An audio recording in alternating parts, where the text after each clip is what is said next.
Gênesis 42, amém? Encontramos. No sábado passado fizemos aqui a introdução desse capítulo. Nós fizemos a leitura desses 26, 28 versos. E hoje eu quero fazer alguns apontamentos, algumas coisas bem incisivas que nós vamos encontrar aqui nessa forma como José agiu diante dos irmãos dele. Amém? Você pode olhar para cá um pouquinho. Vamos ler juntos o tema da nossa série. Vamos lá? Família, doente, filho ferido. Amém? Você já conseguiu entender isso aqui? Amém? Você já conseguiu entender isso aqui, irmão? Então, quando o seu casamento está ferido, quando você está ferido, os seus filhos vão estar feridos. Não seja complacente, não tente esconder o sol com a peneira. Os seus filhos estão feridos e você vai provocar um grande mal, um grande dano na vida deles, né? Não adianta ter pensamento positivo, uma concentração positiva. Eu tenho fé que um dia tudo vai mudar. Não mudará, né? Quem precisa mudar é você. E por isso que esse culto, esse estudo, ele tem a ver com você, né? Não é justo nós estarmos diante de um estudo como esse e nós nos comportarmos como se não fosse comigo. É com você, é com nós que estamos aqui. Então, família doente gera filhos feridos. Pode passar mais um. Meus irmãos, o pai é responsável por dar 3 coisas para um filho: direção, limites e proteção. Você que é pai, você precisa dar direção para o seu filho. Você não pode viver na periferia da sua família. Você precisa sentar-se com os seus filhos e você precisa dar direção, conversar, aconselhar os seus filhos. A maioria dos pais não conversa com os filhos e depois reclama lá do drogado, do maconheiro, que se torna amigo dos filhos. Mas porque o pai não se tornou amigo dos filhos, não conversava com o filho, não dialogava com o filho, não deu direção para o filho. Uma criança, quando na escola ela é toda perdida, ela é perdida na escola, é perdida na igreja, é perdida é porque falta pai para dar direção. O pai dá limites. Meus irmãos, uma criança precisa ter limites. Quem é responsável por dar limites para uma criança? O pai. Meus irmãos, você pode ver aqui pelo nosso gráfico, não é tarefa da mãe dar limites para a criança. Na ausência do pai, a mãe fará esse trabalho. Mas quem tem autoridade vai conseguir fazer esse negócio é o pai. Faça você o teste. As suas crianças não te obedecem e você diz assim: deixa o pai chegar em casa, eu vou contar para o pai. Faz ou não faz diferença? A criança precisa tremer por dentro. Isso não gera traumas, isso gera limites. O pai precisa dar limites para as crianças. Você imagina aquele pai que parece o bonzinho, todo mundo acha que ele é o bonzinho.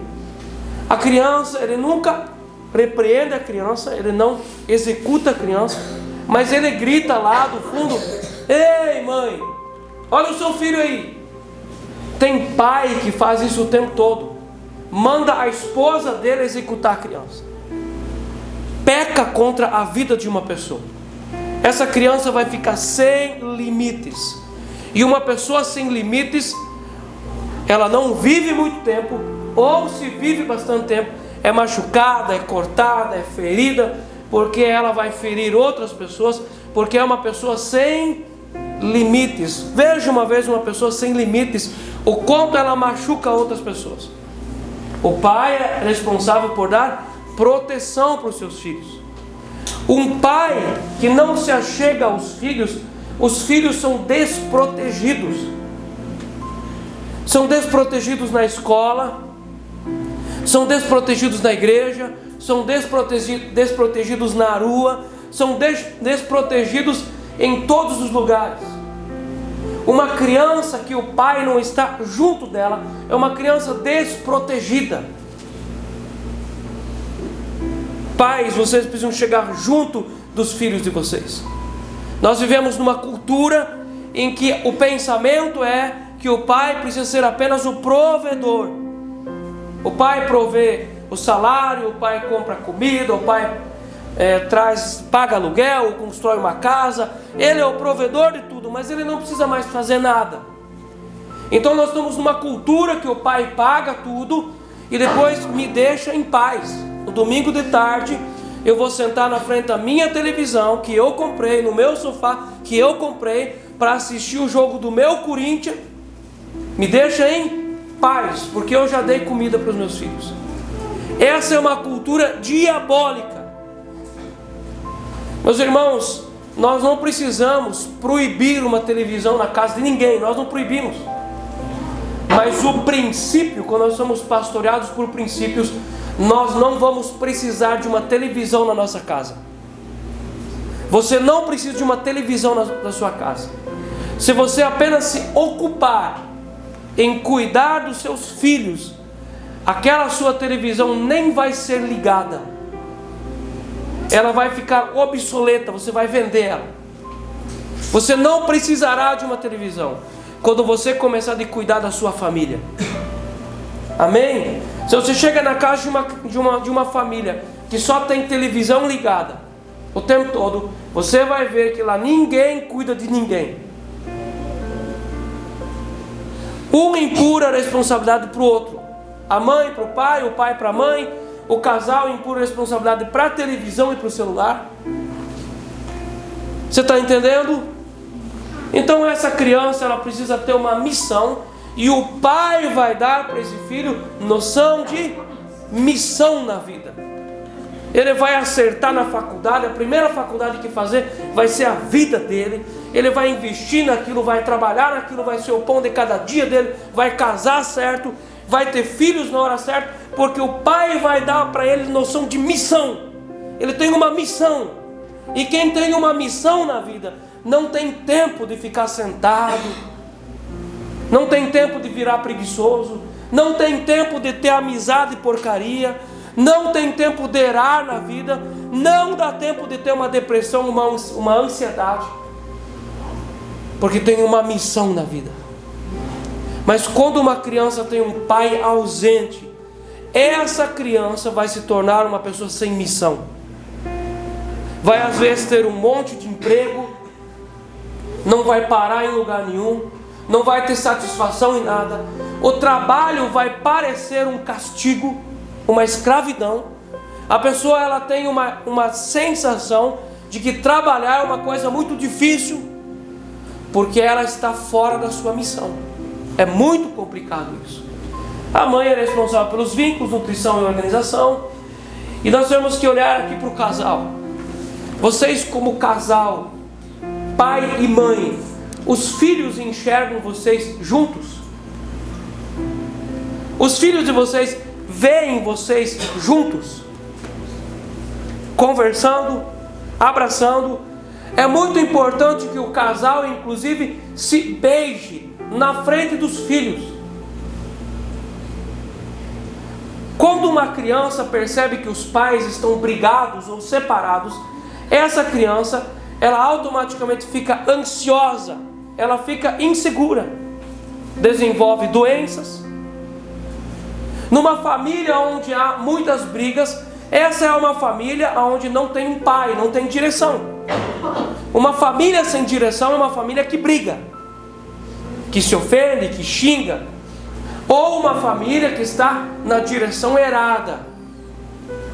Mas uma família que tem direção não briga, porque ela está segura, está tranquila. Aonde tem muitas brigas, não há uma direção, está fora da direção ou não tem direção. Então o casal, o pai e a mãe, passam essa coisa tão maravilhosa do sentido da sexualidade para os filhos. Você já viu criança desenvolver uma sexualidade aflorada com 10 anos, com 11, com 12 anos?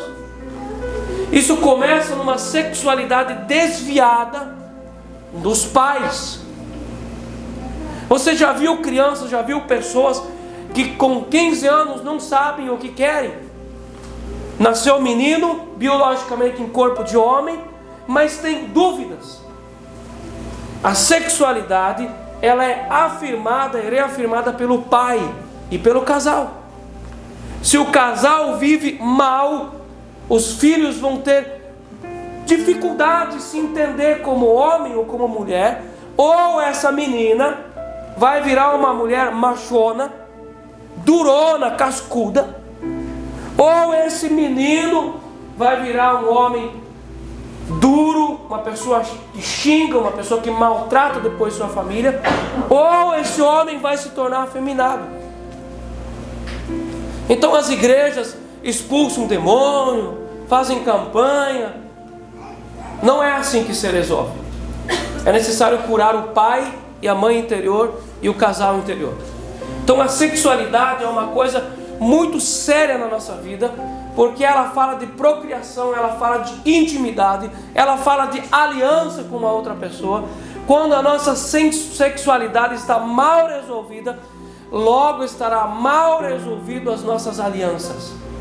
E Satanás ataca a sexualidade, porque a sexualidade é a espinha dorsal da nossa personalidade. Uma personalidade desviada vai fazer uma pessoa ficar atrapalhada da vida.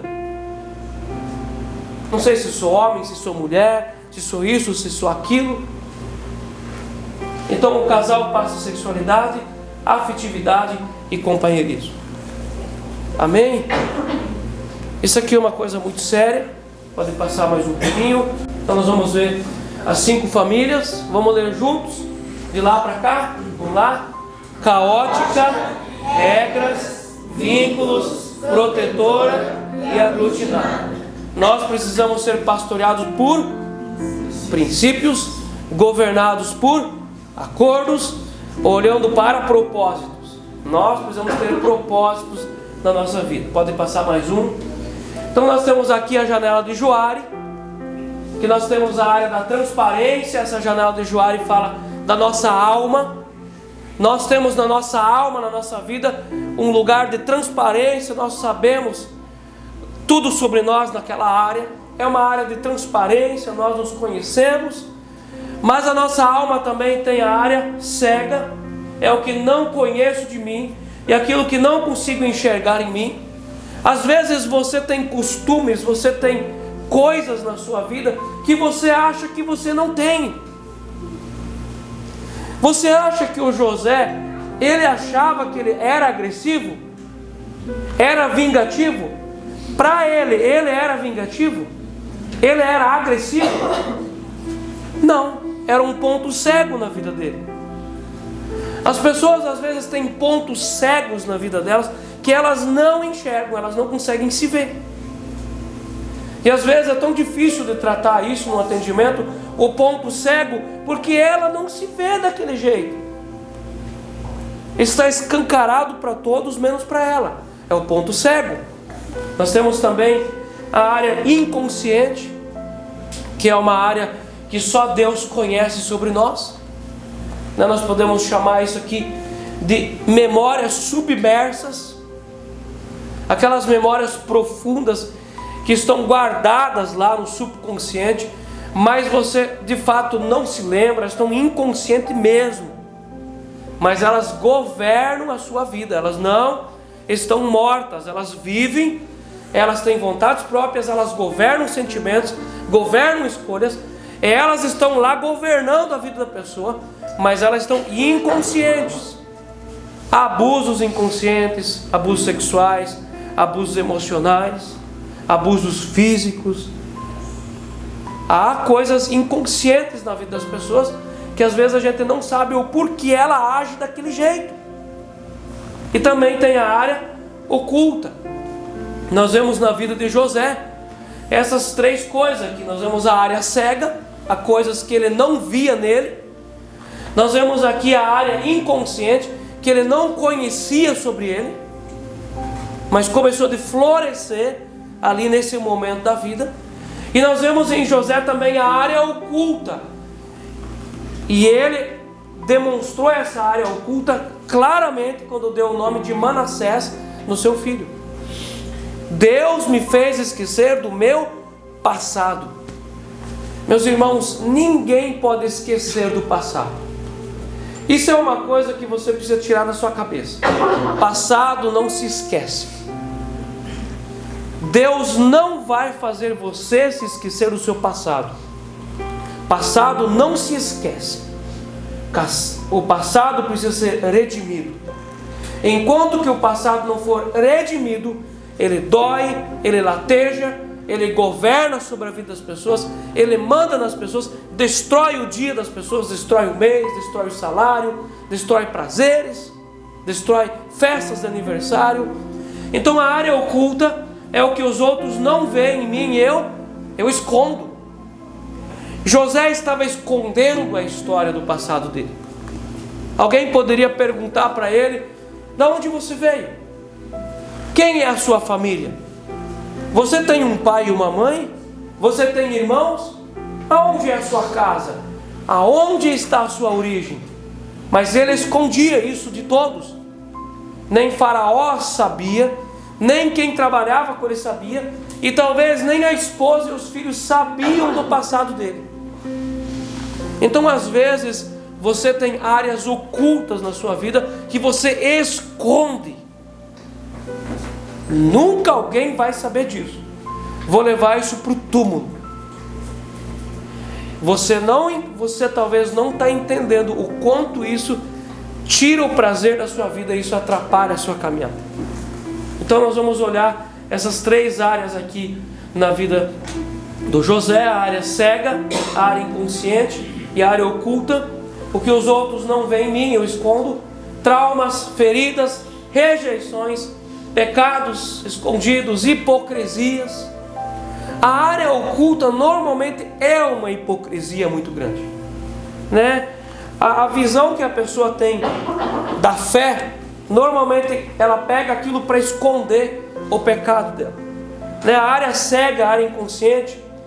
O grande pai da psicologia, Freud, ele diz o seguinte: o eu não é senhor na sua própria casa, referindo-se à cabeça, à faculdade mental como a casa.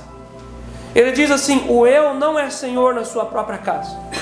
A nossa consciência e a nossa racionalidade não são os únicos governantes da nossa mente, dizia ele. Somos influenciados por desejos, medos e traumas ocultos que escapam do nosso controle diário. Mas por quê? Porque na maioria das vezes tem uma área inconsciente. Essa área inconsciente, ele se refere à sua própria casa, que a pessoa não governa a sua própria casa. O homem só domina aquilo que ele conhece em si.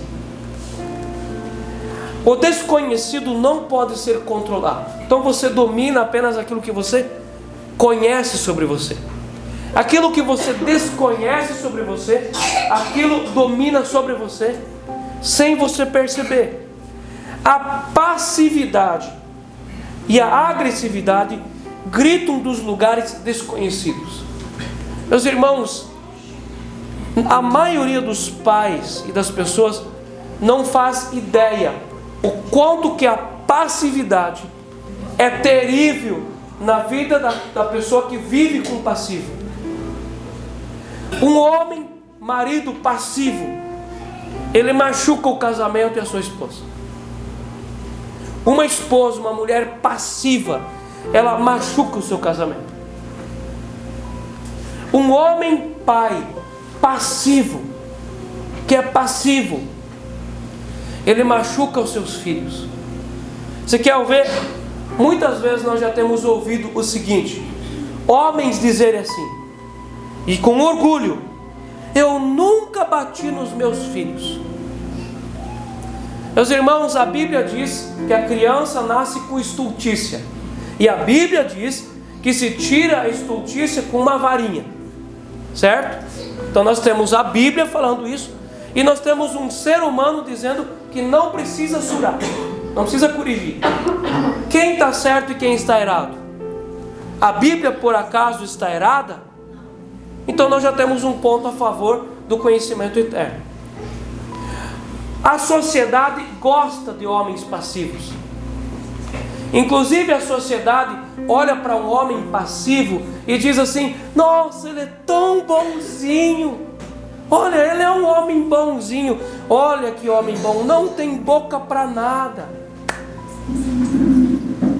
A sociedade gosta de homens passivos.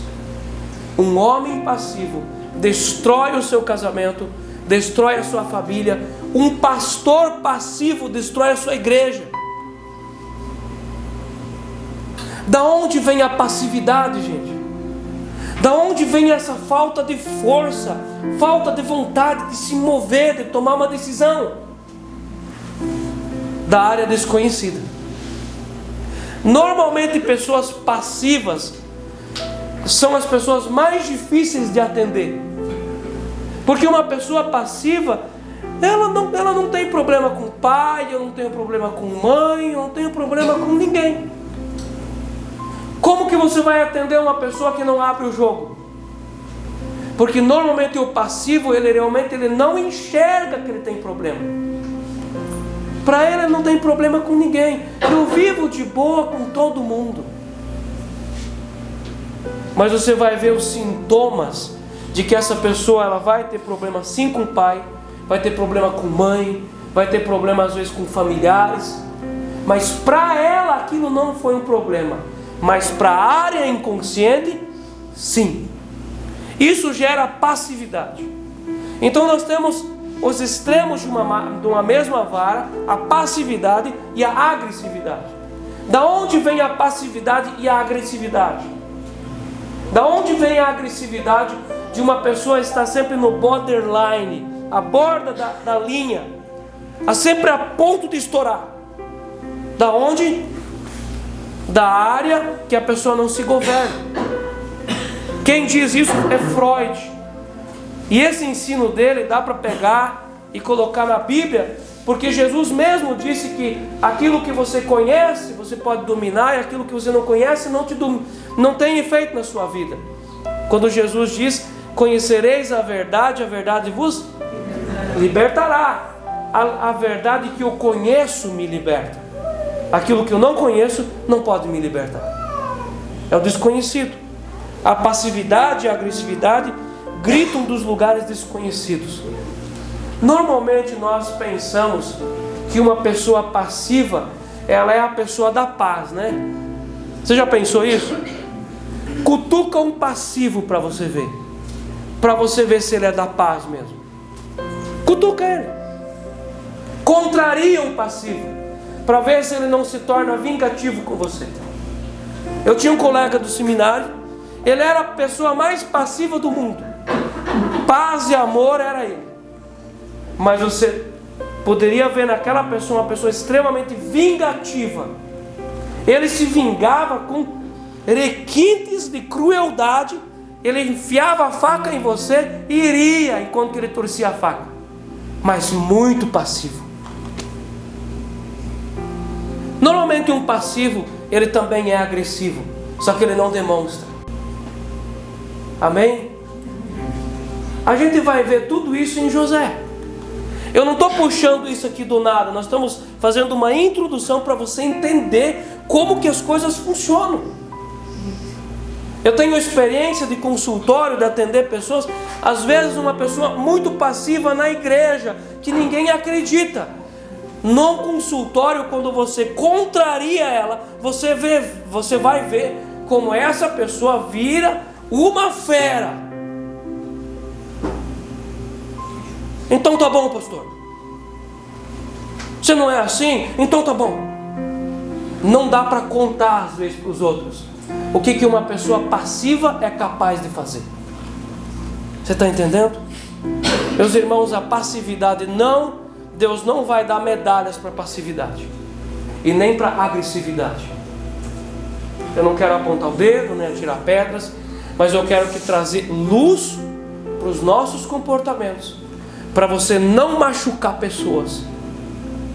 Porque uma pessoa que sofreu abuso vai abusar, uma pessoa que foi machucada vai machucar. Nós vamos ver isso em José. A mentira, a omissão, né? A gente vai ver a passividade produzindo sempre mentira. E a agressividade também, né? A agressividade produz um tipo de mentira de ataque. A passividade vai produzir sempre uma mentira de omissão. A pessoa sempre vai se omitir. Ela vai mentir para cá, ela vai mentir para lá, ela vai mentir para cá, vai mentir para lá. Isso é tão maligno, gente, que o próprio Jesus fala que o pai da mentira é o diabo. Deus não é pai nem da passividade e nem da agressividade, gente. Deus é pai do equilíbrio. Então a mentira, a omissão podem ser efeitos colaterais do domínio daquilo que existe no lugar do desconhecido. Precisamos ter coragem de conhecer o que há no desconhecido da nossa alma. Tem pessoas que não têm coragem, às vezes, de fazer uma oração e falar: Deus, eu quero saber o que eu tenho dentro de mim. Eu tenho todos esses sintomas aí que a gente está vendo, mas a pessoa pensa: não, eu não quero nem saber. Nós estamos diante de uma oportunidade incrível da nossa vida, irmãos, de nós termos mudanças profundas na nossa alma e nós gerarmos mudanças profundas para a nossa geração. Amém, gente? Eu creio que nós estamos entendendo isso. O capítulo 42, nós já lemos ele, nós já fizemos aplicações aqui na hora da leitura. O verso 7, pode passar mais um aqui para nós. O verso 7: vendo José seus irmãos, reconheceu-os, porém não se deu a conhecer. Você pode olhar um pouco para cá, tentando esconder-se. Perceba como que uma ferida, ela vai se comportar dentro da nossa alma. Nós temos esse primeiro contato, e é a ferida que está governando, não é José. É o desconhecido dele que está governando, não é o conhecido. E o desconhecido tem essa forma dessa proteção de esconder-se. Ele conheceu os irmãos, porém ele não se deu a conhecer, se autoprotegendo. Ele se escondeu. Ele permaneceu escondendo a sua identidade por muito tempo. Cerca de 20 anos, José escondeu a sua identidade. Uma pessoa pode esconder a sua identidade? Uma pessoa pode mudar-se de um lugar para o outro e ela esconder a sua identidade de todas as pessoas? Uma pessoa pode começar a frequentar uma igreja e ela esconder a sua identidade? José saiu lá do lugar onde ele vivia com seu pai e sua mãe para o Egito, e ele escondeu a sua identidade por muito tempo. Não queria a todo custo revelar-se a seus irmãos. No verso 23, eles, porém, não sabiam que José os entendia, porque lhes falava por intérprete. E ele também começou a se esconder atrás de uma outra língua. Ele se escondeu atrás da história. Ele se esconde dos seus irmãos não se revelando. Ele também se esconde atrás de uma outra língua. Muitas vezes as pessoas escondem o que elas são. As pessoas escondem-se atrás de uma prosperidade, escondem-se atrás de um emprego, escondem-se atrás de um casamento, escondem-se atrás de filhos. E o vitimismo faz muito isso. A pessoa esconde-se atrás de uma tragédia. A pessoa se esconde. Ele preferiu esconder-se por detrás da sua suntuosa indumentária egípcia e por detrás de uma outra língua. Você pode imaginar José um egípcio com os olhos pintados, uma indumentária, uma veste egípcia, uma veste de governador. Nada mais era do que alguém escondendo o seu passado. A reação de esconder-se está presente em muitos cristãos, vivendo em uma vida dupla. Uma coisa na minha casa e outra coisa na igreja. Escondendo-se atrás de algo. Desenvolvendo uma personalidade adaptada à hipocrisia. Quando a hipocrisia já não tem mais gosto de pecado, mas quando a hipocrisia tem gosto de proteção. A pessoa já desenvolveu um método para ela sempre se esconder atrás de uma máscara. Acostumamos a dizer que tudo está bem quando na verdade não está. Por vezes mostramos uma feição de espiritualidade. Oh, aleluia! Oramos alto, damos até pulos no chão, aleluia, Jesus. Mas o que queremos é nos esconder do que passa dentro de nós. Cristãos choram suas dores escondidas, sem buscar ajuda muitas vezes, se escondendo. Não esconda-se. A primeira reação que nós encontramos aqui é esconder-se. Tentar se esconder. A segunda reação, no verso 28, pode passar mais um. No verso 28, então disse aos irmãos: devolveram o meu dinheiro. Aqui está na boca do saco de cereal. Desfaleceu-se-lhes o coração, e atemorizados, entreolhavam-se, dizendo: que é isso que Deus nos fez? Pois eles não o reconheceram. Será que temos nos dado a conhecer as pessoas que nos amam e querem nos ajudar? Será que a gente está se deixando a gente se conhecer? Você sabia que construir máscaras é mais caro do que tirar máscaras? Uma pessoa que constrói máscaras, ela tem dois trabalhos. Ela terá que um dia pagar também para inteirar essas máscaras. Porque sempre há um dia que as máscaras caem. A maior nudez é a nudez psicológica. A nudez psicológica. O ato de abrir o coração pode ser extremamente dolorido e constrangedor. Isso mexe com o orgulho. Ao revelarmos que somos quem somos, haverá verdadeira paz nos nossos relacionamentos. Quando nós nos revelamos quem nós somos de verdade. A segunda reação é a reação da agressividade. No verso 7 de volta, capítulo 42, verso 7.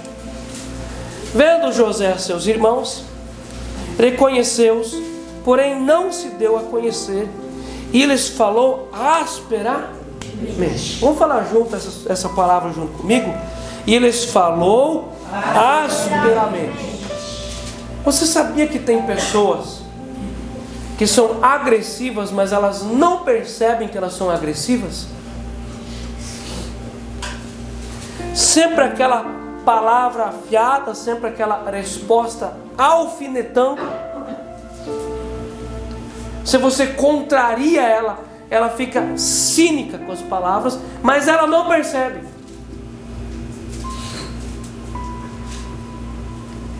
Às vezes uma pessoa pode ser agressiva e ela não se vê como agressiva. Está lá no ponto cego ou no ponto inconsciente que ela não se entende como agressiva. E quando essa pessoa está na igreja, ela se entende como uma pessoa bem posicionada. Eu tenho um posicionamento lá em casa. Mas quando você vai mapeando o comportamento daquela pessoa, não é um posicionamento, é uma atitude de agressão. Aquele homem é agressivo com a esposa, ele é agressivo com os filhos. Aquele pastor que parece que ele é posicionado na fé, eu tenho meus posicionamentos, mas na verdade não é um posicionamento, é uma forma agressiva de liderar. É um líder agressivo. José falou-lhes asperamente. Ele demonstrou aqui agressividade, reagindo agressivamente. Então nós temos duas formas de nos comunicar emocionalmente com as pessoas: agindo ou reagindo, sendo ativo ou proativo. Né? Você age ou você reage? Reagir é pam pam, levou. É reagir. E tem pessoas que são reativas o tempo inteiro, com todas as coisas. É pam pá, pof, pof, pof. É a reação. Aonde existe uma reação de agressividade, existe um trauma, uma ferida não resolvida. Uma pessoa equilibrada não pode ser reativo, ele precisa ser proativo. Proatividade é quando nós recebemos uma palavra, nós digerimos, nós discernimos a natureza daquela palavra e nos preocupamos em dar uma resposta correta àquele estímulo que nos veio. Isso é ser proativo. Quando nós realmente pensamos. Mas quando nós estamos rasos, porque uma ferida nos deixa rasos, nós não agimos, nós simplesmente reagimos. É papof, papof. E José respondeu agressivamente para os seus irmãos. Falou asperamente. José diante dos irmãos, nós não vemos lágrimas, nós não vemos dores. Há mais de 20 anos ele não havia mais visto os seus irmãos. Nós não vemos nenhuma atitude de amor, de abraço, de lágrima, de arrependimento, nem de saudade. Mas sim nós vemos um coração cheio de amargura e vingança. Como que aquele homem crente, que tinha Deus no coração, que estava tão tranquilo até 2 segundos antes, de repente, esse homem ficou áspero, ácido, reativo, e buliu aquela amargura dentro do coração. Ele demonstrou amargura, vingança. Esse encontro foi marcado por revolta, emoções e muitas feridas. Aqui começamos a ver como ele tinha se enganado quando disse que tudo estava esquecido. Como José estava enganado quando deu o nome de Manassés a seu filho, dizendo: Deus me fez esquecer todo o meu passado, os meus trabalhos. No verso 9, Gênesis 42, verso 9. Então se lembrou José dos sonhos. Então se lembrou de todas as coisas. Ele começou a submeter aos seus irmãos a um severo interrogatório. No verso 9, então se lembrou José dos sonhos que tivera a respeito deles. Ele disse: vós sois espiões e viestes para ver os pontos fracos da terra. Aqui nós vemos esse trauma, essa amargura, produzindo uma acusação para se defender. José acusa os seus irmãos de espiões. Na vida passada, quem tinha sido espião dos irmãos? O próprio José. O pai o compôs, o pai o convocou para ser espião dos irmãos. O texto é muito claro ao falar que Jacó mandava o José espionar os irmãos e trazer informações. Você consegue perceber que uma ferida faz você enxergar no outro o teu próprio pecado? A sentença sempre está na nossa boca. Na ferida de Davi, Davi julgou e deu uma sentença que esse homem morra e seja tirado dele 4 vezes mais, até a 4ª geração. A sentença estava na boca dele, de uma ferida dele próprio. José era espião. Agora ele está acusando os irmãos de espionagem. Ele está acusando para ele se defender. Ele submeteu aos seus irmãos a um severo interrogatório e as mágoas antigas vieram à tona. Aquilo estava fervilhando, como se tivesse, naquele exato dia, não que tivesse passado já 20 anos. O próximo ponto que nós conseguimos ver aqui, em José e nos irmãos, também no verso 9. Então se lembrou José dos sonhos. Uma pessoa pode ficar presa no passado? Uma moça, uma mulher que sofre um abuso sexual, por exemplo, aos 12 anos de idade, ela pode ficar infantil por esta vida. Ela fica presa naquela estação, naquele momento que ela sofreu aquela agressão. Da mesma forma, um menino também. Então não há apenas abuso sexual por um lado, por os dois lados. Às vezes uma criança que apanhou exageradamente do pai, foi corrigida em excesso, às vezes essa criança, ela não cresce emocionalmente, e depois é um adulto de 25, 30 anos, com comportamentos infantis. Você já viu uma pessoa infantil, que não tem responsabilidade, que bota todo o dinheiro fora, não tem jeito dele ter um relacionamento certo, sempre é infantil?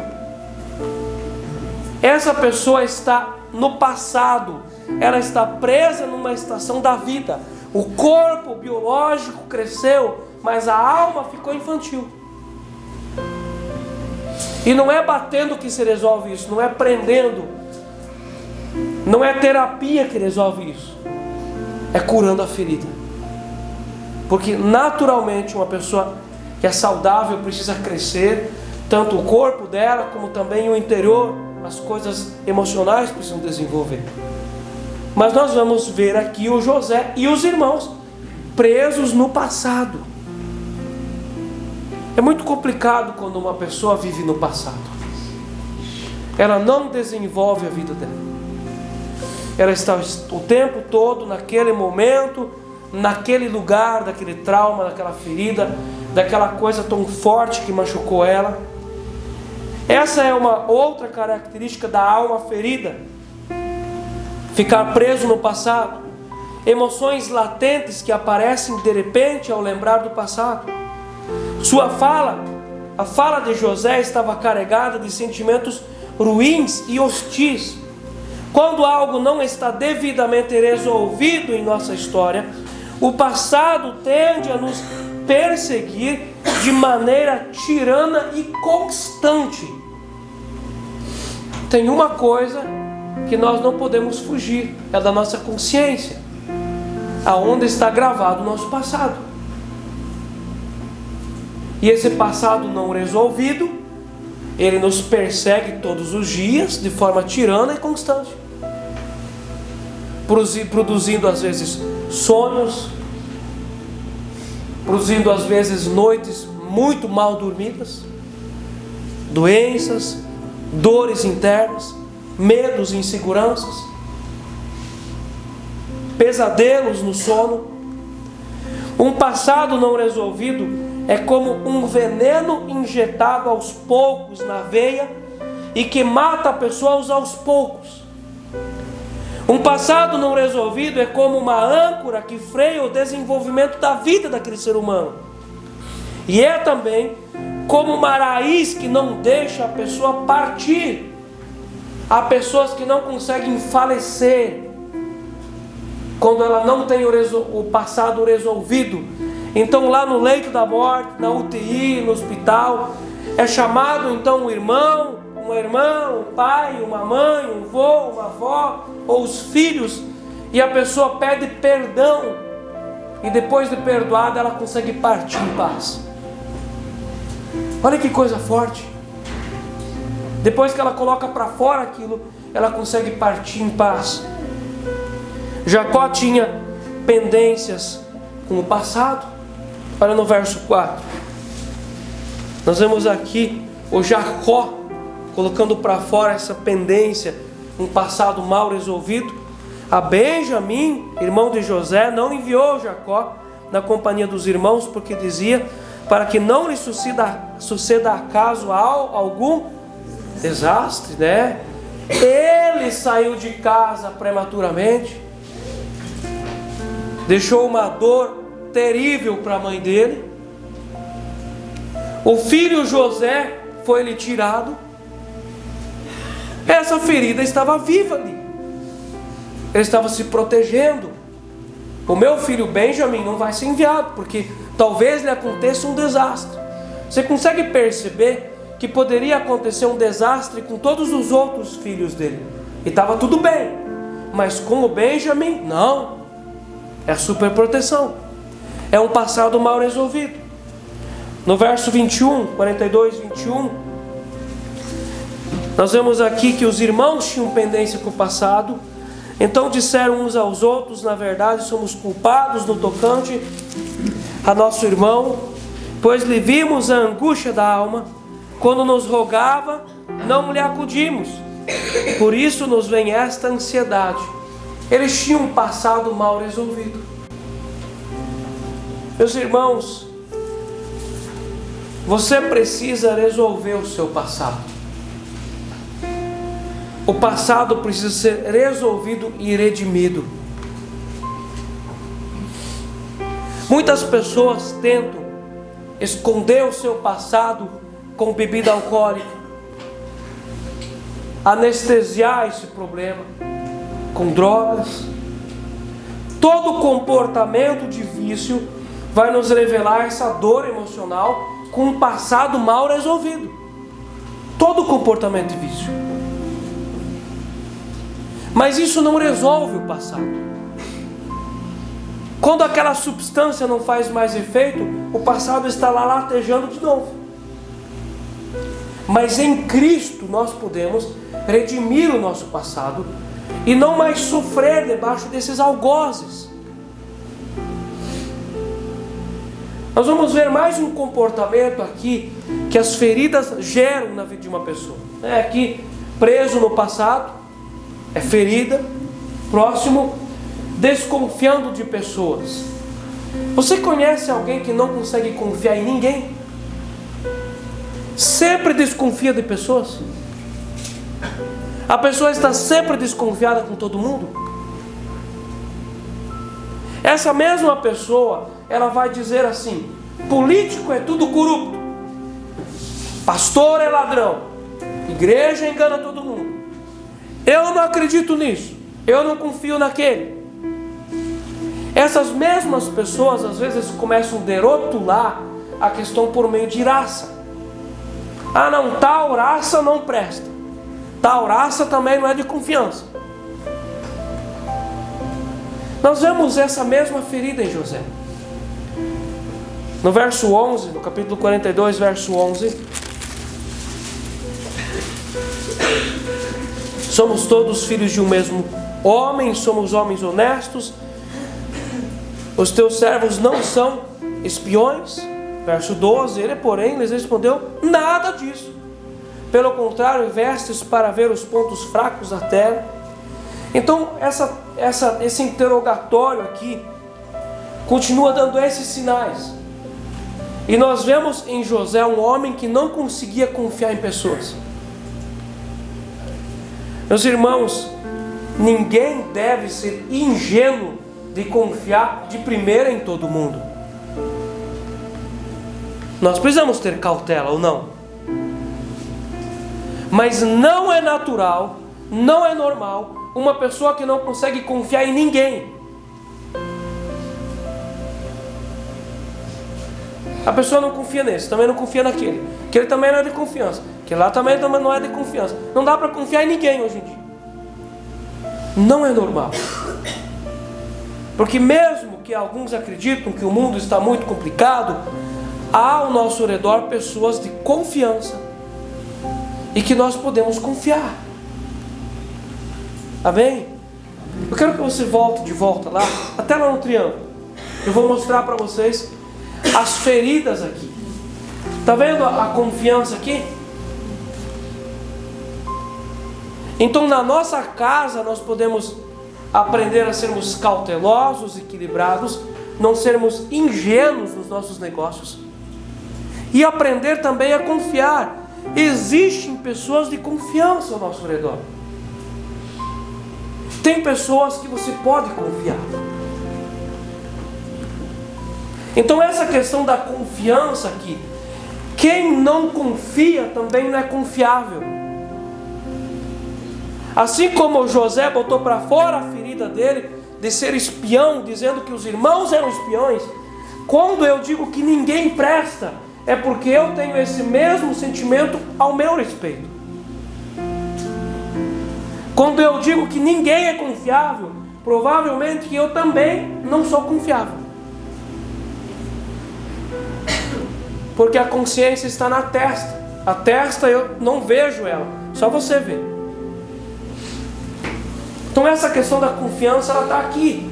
Quando nós somos curados e sarados, nós teremos esse equilíbrio de não ser ingênuos, de confiar em todo mundo de qualquer jeito, mas também termos o equilíbrio de confiar, porque há pessoas de confiança.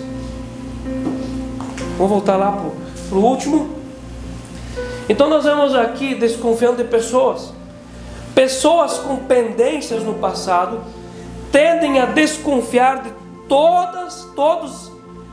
todas naquela área em que ela própria não consegue superar. Ela não consegue se superar numa área, ela se torna desconfiada naquela área. Ela não consegue confiar. Você já viu um ladrão confiar em outro ladrão? A pessoa rouba, logo ela vai dizer que o outro que é ladrão também não presta, não é confiável. Meus irmãos, nós precisamos ser curados nessa área. Talvez há pessoas que você não confia e você machuca aquela pessoa não confiando nela. Esse é um sintoma latente de uma ferida de casca. E debaixo daquela casca há um pus enorme. E talvez você passe uma maquiagem, passe um make bonitinho lá, todos os dias para você esconder aquela ferida.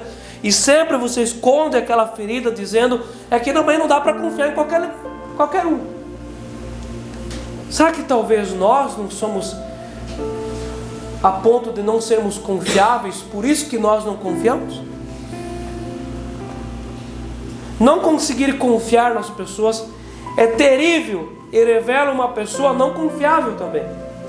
Não podemos nos comportar como se todos nos quisessem tirar algo todos os dias. Quando uma criança sofre um abuso, ela se torna desconfiada com todos.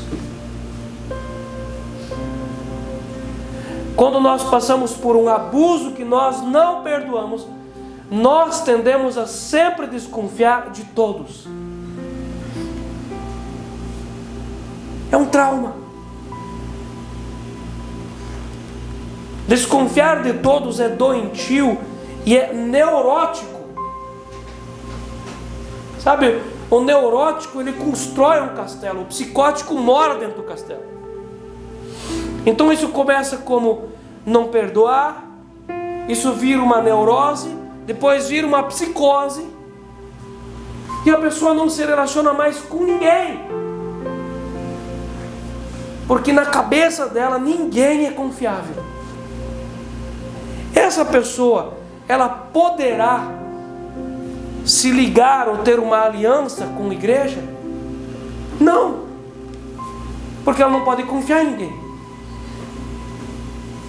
Você vê como isso é diabólico. Uma pessoa que não consegue confiar em ninguém, ela pode ter um pastor, ela pode ter um conselheiro na vida dela? Também não, porque ela não confia em ninguém. O tempo todo ela pensa que as pessoas querem tirar algo dela, que querem mentir para ela, que querem enganar ela, o tempo todo. Às vezes ela não fala isso, mas ela pensa isso. Essa pessoa vai conseguir algum dia ter um relacionamento legal com um cônjuge? Não vai. Essa pessoa algum dia vai conseguir se relacionar com um patrão ou com um funcionário? Também não. Mas o grande problema é aquele trauma, aquela ferida não resolvida. José guardava dentro de si uma série de decepções com pessoas.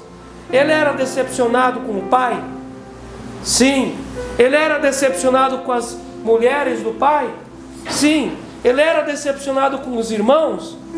Ele era decepcionado com a esposa, com a mulher de Potifar? Logo essas pessoas, elas dizem: mulher nenhuma presta, filho.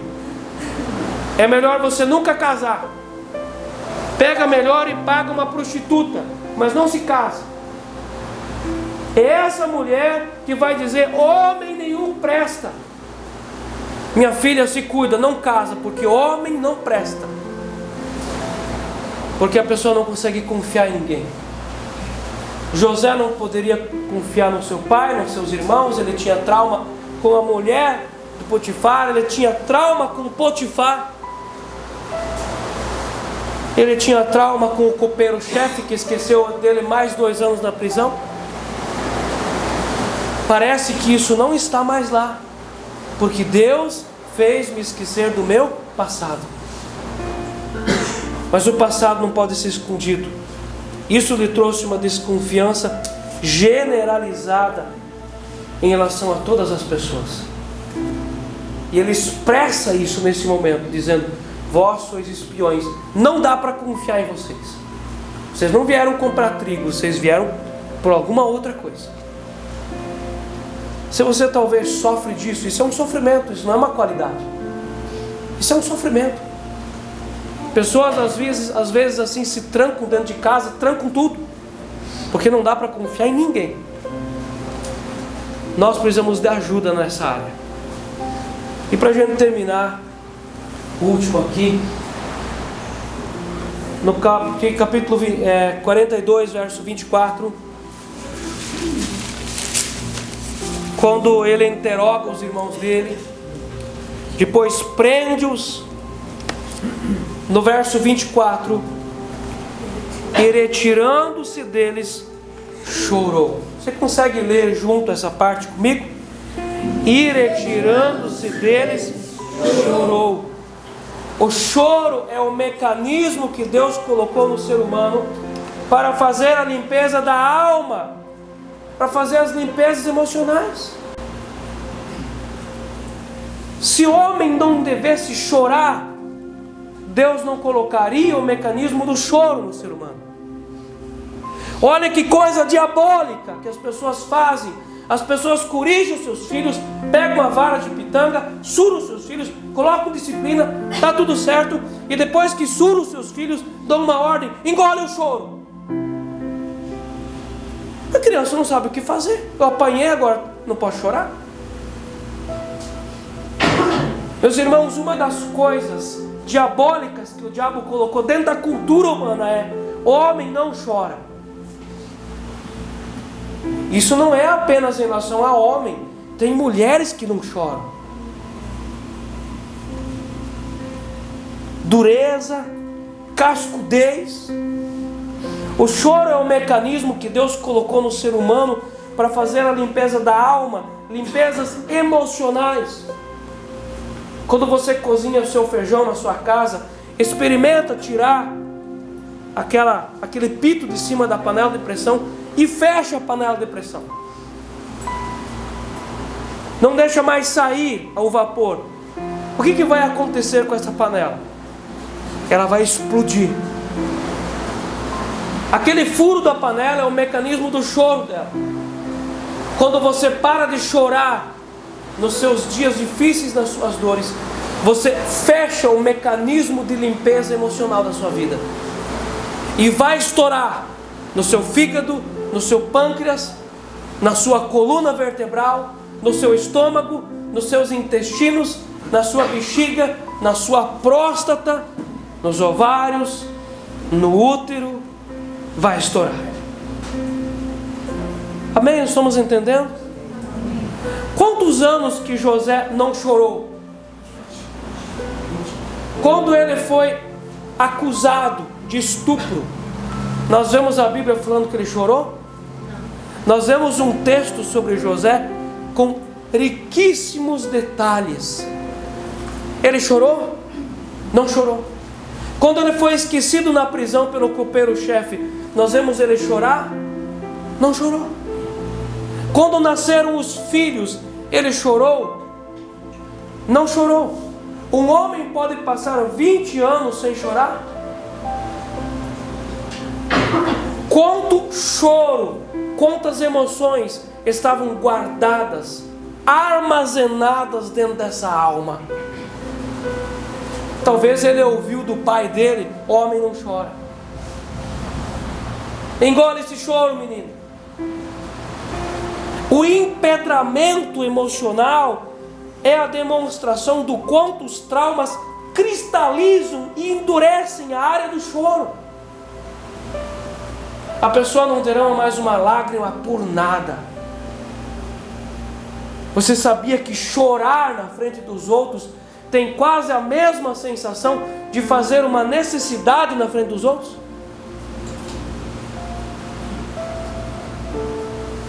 Você imagina você tirando as suas calças e fazendo uma necessidade diante de 50 pessoas?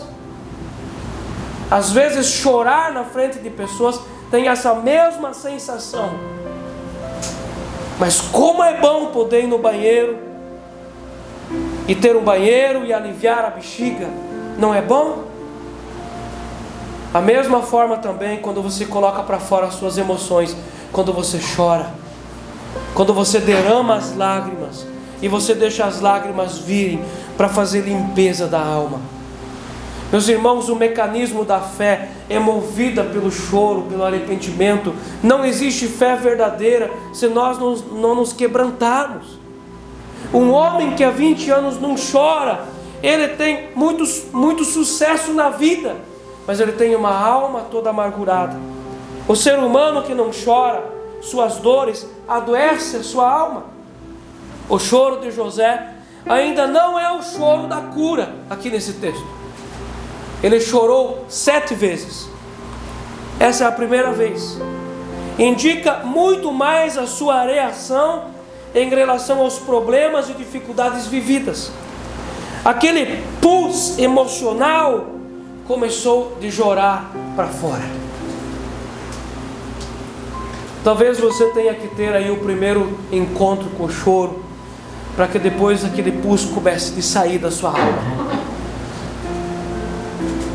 Um ser humano saudável precisa chorar e colocar para fora suas emoções adoecidas. Superar o estágio da dor exige chorar. Quem não chora remói, ressente e adoece. Por isso que Jesus diz: bem-aventurados os que choram, pois serão consolados. A palavra bem-aventurados é macários, que significa aqueles que têm a porta aberta. Bem-aventurados os que choram, porque serão consolados. Amém? Amém. Dessa forma nós terminamos aqui esse tema do capítulo 42.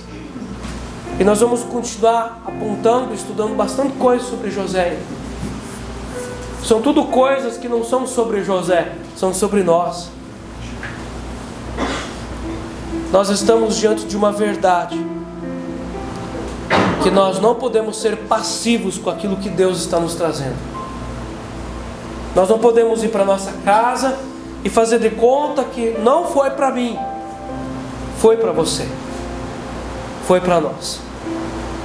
Agora nós precisamos colocar em prática, pensar e orar sobre isso, para que a gente tenha o nosso passado resolvido. Amém? Posso orar com você?